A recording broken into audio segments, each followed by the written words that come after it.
Well, as we've tried to show in this programme, it's essential that both established writers and new writers are encouraged and nurtured by publishers, providing they're professional in their approach.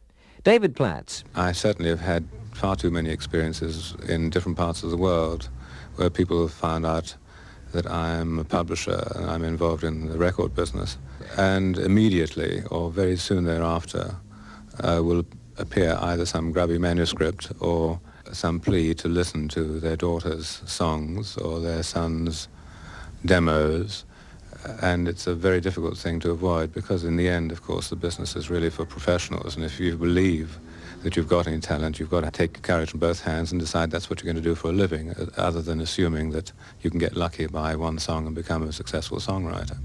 But how do you know that this little girl with a grubby manuscript might not be another Carly Simon?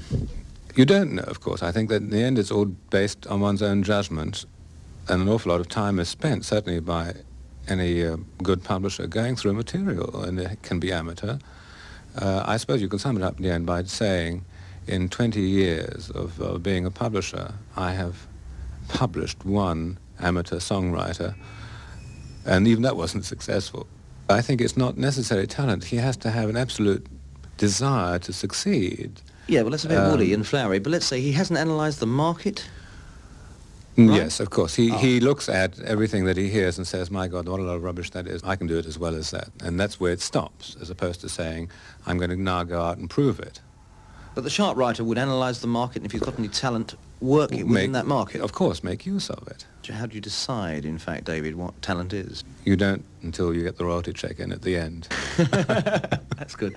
But a lot of listeners and people will say that they've trudged around trying to get songs published, and it's a closed shop. You've got to know people, you've got to socialise with them. How true is this? Well, of course it's true, but it's back to the old word professionalism. If you really decide that's what you're going to do, you've got to either find some way of having a publisher finance it or having enough money of your own to believe in your own talent and not to give up. And if you're a clerk or a coal miner and you believe that, you better come down to London and try your luck. And how do you get into David Platt's office then, actually, to get you or one of your executives to hear one of their songs?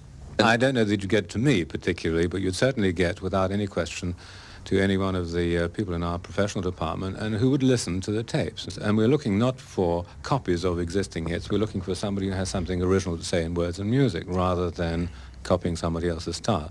And that's the real fault of the amateur, I think. And you'd apply this to any of our listeners at this moment now? Certainly.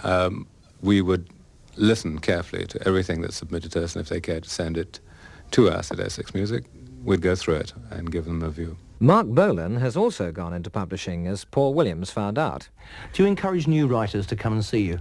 I try to, yeah. Or come to Tony Howard, who's my main man there. He organises it for me. And we won't turn anyone away. I'll listen to everything. A lot of publishers don't really want to know amateurs. They never do. They never do. I mean, but that cat out there can be the new Paul Simon or Lennon McCartney, you know. So you, Mark Bolan Publishing, will listen to anybody? Of course. If they're good. If they're terrible, I'll kick them out. Fair enough. I'm mean that way, baby. We've been able in this programme to include only a cross-section of writers and publishers giving their various views on this vast subject. Final words now from publisher Freddie Beanstalk. If you hit a pretty good average, you will be successful in this business. If you can be 1/3 right, you will do very well, because the winners more than make up for the losers.